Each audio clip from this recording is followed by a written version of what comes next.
मुंहिंजो प्यारो आ पेरूमल वारो आ शंकरपुरी आहे दातार दिल न कर गम तू न को कर वहम तू ॾाढो शंकरपुरी वेठो आ तू झूमी झूमी झूम तू झूमी झूमी झूम प्यारा तू झूम बराबर झूम तू नची नची झूम तू झूम बराबर झूम प्यारा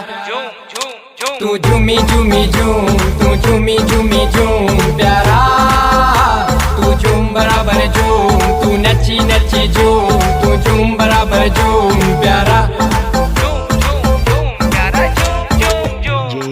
ॾाॾे की प्यारी साथ संगत जी हर महीने वांगर हिन महीने भी पूज गोस्वामी गुरु शंकरपुरी साहिब जिन जी सिंधी अहिड़ी उम्मीदियाड़ो 14-15 जनवरी 2020 वार मंगल ऐं बुध जो पूज मड़ीसा पेरूमल में वॾे सिख प्रेम श्रद्धा सां मल्हाई पई वञे जंहिंमें तव्हां सभु अची करे पंहिंजो जीवन सफल कंदा।